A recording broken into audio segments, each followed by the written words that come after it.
యేసు ప్రభువా, నువ్వు దేవుడు అని, నువ్వు రక్షకుడు అని, సిలువలో నా కొరకు ప్రాణం పెట్టిన దేవుడు అని, మరణించి మూడవ దినాన తిరిగి లేచిన దేవుడు అని నేను నా హృదయంలో విశ్వసిస్తున్నాను. ప్రభువా, నా పాపములను క్షమించండి, నా దోషములను క్షమించండి, నా అపరాధములను క్షమించండి. నేను నా హృదయంలోనికి దేవునిగా రక్షకునిగా చేర్చుకుంటున్నాను. ఇది మొదలుకొని నీ కొరకు బ్రతకడానికి, నీ కొరకు జీవించడానికి నాకు సహాయం చేయి. బాప్తిసం పొందడానికి ఆలస్యం చేయక నేను త్వరగా బాప్తిసం తీసుకోవడానికి, నీ రక్తంలో కడగబడటానికి నాకు కృప దయచేయి. యేసు నామములో అడుగుతున్నాను తండ్రి.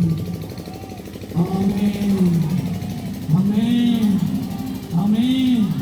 అలాగే ప్రార్థన చేయండి. పిల్లగా 10 మంది వచ్చారండి వీళ్ళు. ఇందాక 8 మంది వచ్చారు రక్షణ పొందడానికి. వీళ్ళ 2 కూడా వచ్చారు. ఆ యవనస్తులు 20 కూడా. ఈ 10 మంది బిడ్డలను దేవుడు తన రక్షణతో అలంకరించునుగాక. 11వ వ్యక్తి కూడా వచ్చారండి. వాళ్ళు ఈ చిన్న పొలని పాడుతుండగా, ఈ చిన్న పొలని పాడుతుండగా ఇంకా వస్తున్నారు, ఇంకా వస్తున్నారు, రక్షణ పొందడానికి వస్తున్నారు, ఇంకా వస్తున్నారు. దేవుని ఆత్మలకు బయలుపరుస్తున్నాడు. ఇంకా చాలా మంది రక్షణకు దూరంగా ఉన్నవాళ్ళు ఈ పాట పాడుతూ ఉండగా దేవుడు నాకు చూపిస్తున్నాడు. కొంతమందిని తీసుకొస్తున్నాడు ఇక్కడికి.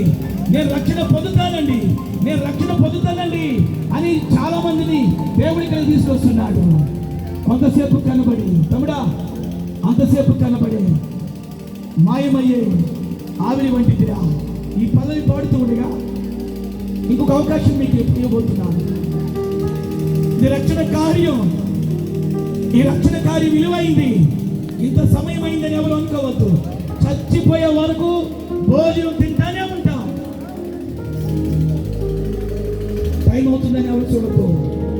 రక్షణ కార్యం జరుగుతుంది. This is the salvation time. ఇదే అనుకూల సమయము, ఇదే రక్షణ దినము.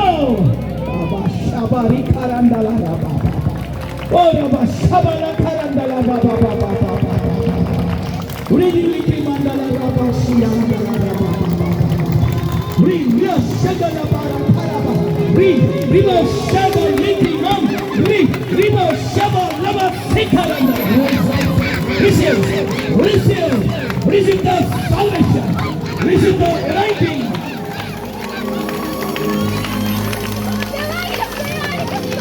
ఎంతసేపు కనబడి అందలోని మాయమయ్యే ఆవిరి వంటిది ఈ జీవితం. ఈ పదవి పాడుతుండగా ఇంకా 10 మంది దేవుడు నాకు చూపిస్తున్నాడు. మీరు ఎక్కడున్నా నేను రక్షణ పొందుకుంటానండి, నాకు ప్రభువు కావాలి అంటే కలిగించుకుంటారా? కొంతసేపు కనబడి అంతలోనే మాయమయ్యే ఆవిరి వంటిదిరా ఈ జీవితం. లోకాన కాదేవి శాశ్వతం. 1 2 3 చప్పటి కొడుతున్నారు. Amen, glory. Thank you lord. చప్పటి కొట్టాలి. ఇంకా ఒక పిలుపునిస్తున్నాడు. ఈ యంత్ర శబ్దం ద్వారా, ఈ యంత్ర శబ్దం ద్వారా ఎందరైతే వింటున్నారో నువ్వెక్కడున్నా పరిగెత్తుకుని రమ్మంటున్నాడు ప్రభు. కొంతసేపు కనబడి అంతలోనే మాయమయ్యే ఆవిరి వంటిదిరా ఈ జీవితం. లోకాల కాదేది శాశ్వతం. కొంతసేపు కనబడి అంతలోనే మాయమయ్యే ఆవిరి వంటిదిరా ఈ జీవితం.